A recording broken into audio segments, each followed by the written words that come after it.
kali ini dari Fauzan di Surabaya. Assalamualaikum Habib, izin bertanya.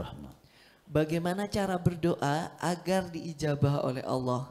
Saya ingin mendoakan kesembuhan untuk ayah saya.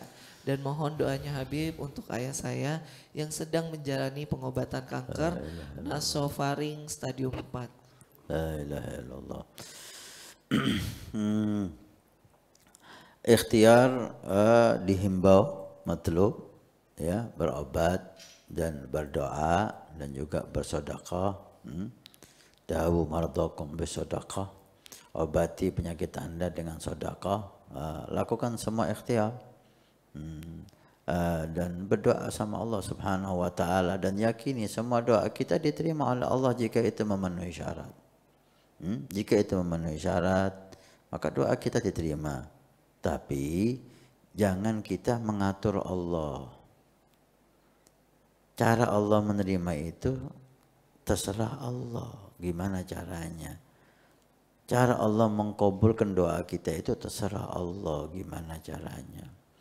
Waktu dikabulkannya kapan? Kabul, tapi diterapkannya, diberikannya kepada kita sesuai permintaan kita itu kapan? Itu serahkan Allah. Cara Allah memberikan serahkan Allah. Karena Allah yang lebih tahu kebaikan kita. Nah, kita nggak tahu yang kita minta itu kalau diberikan sekarang itu baik atau tidak, kita nggak tahu. Seperti anak kecil minta sepeda motor. Walaupun ini tidak nyambung dengan pertanyaan ya. Ini sebagai contoh aja. Si bapak sayang sama si anak. Tapi permintaannya dikabulkan. Pak, saya minta sepeda motor. Ya akhir, bapak belikan sepeda motor. Kapan Pak? Ya nunggu kamu dewasa. Permintaannya diberi. Tapi kapan diwujudkan? Ya, itu bapak yang tahu. Kapan manfaat. Kapan diperlukan sepeda motor ini untuk anaknya. Kapan sepeda motor ini manfaat untuk anaknya. Kalau masih kecil dikasih sepeda motor karena dia minta, ini bisa menjadi malapetaka bagi si anak itu. Nah, ini contoh walillahil mathalul a'la. Demikian juga Allah Subhanahu wa taala. Kita minta, tugas kita minta. Pasti ketika kita minta dengan benar pasti dikabulkan oleh Allah. Tentang kapan Allah wujudkan itu serahkan Allah. Gimana caranya Allah mewujudkan? Serahkan Allah. Allah lebih tahu. Kita husnudzan aja.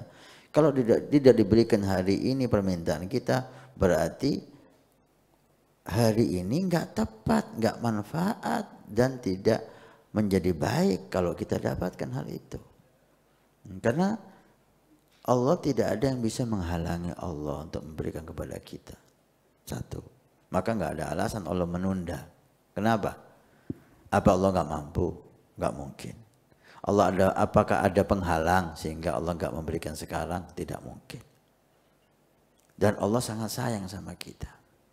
Maka satu-satunya alasan kalau permintaan kita tidak terwujud sesuai dengan yang kita inginkan waktunya dan caranya, itulah bentuk kasih sayang Allah kepada kita. Nanti kita akan sadari dan kita akan mensyukurinya. Sering kita beri contoh semacam ini.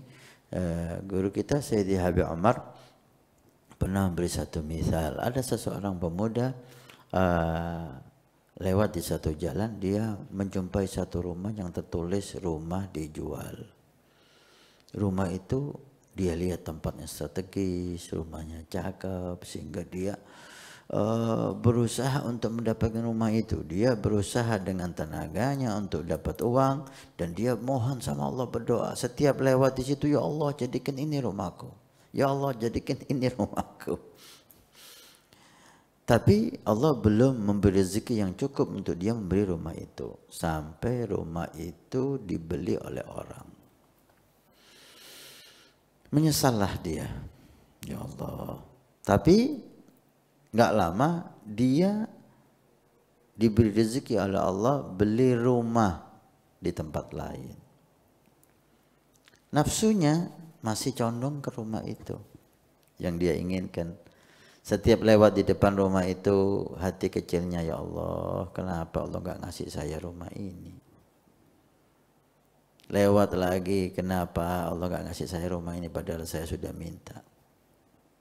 Allah biarkan, Hakim, ya Allah itu punya sifat hakim. Dibiarkan hamba yang belum paham niat Allah dan kemauan Allah itu, dibiarkan dulu sama Allah. Kalau kita kan marah, tapi Allah membiarkan. Sampai suatu saat, gak lama dari kejadian itu, terjadi banjir besar. Rumah yang diinginkan untuk dia beli dan gak jadi itu terkena banjir. Rumahnya hancur dan penghuni rumah itu semuanya mati. Ketika dia tahu hal itu, langsung dia malu sama Allah dan bersyukur, Alhamdulillah, Allah tidak mewujudkan cita-cita saya untuk dapat rumah ini. Kalau Allah beri sesuai yang saya minta, maka sayalah yang jadi korban di situ dengan keluarga saya. Ini contoh, ya. Kalau kita udah ikhtiar, udah minta sama Allah di dalam ketaatan kepada Allah, ketahuilah tugas kita hanya meminta. Kapan diberi, bagaimana Allah, cara Allah memberi itu serahkan sama Allah. Semua yang ditakdirkan oleh Allah itu indah. Termasuk ayah Anda. Mudah-mudahan ikhtiar Anda, doa Anda dicatat oleh Allah sebagai bentuk ibadah dan Allah pilihkan yang terbaik untuk ayah Anda, dan kita doakan di majlis yang mulia ini untuk kesembuhan ayah Anda. Nasallallahu al-azim rabbal arsyil azim an yashfih.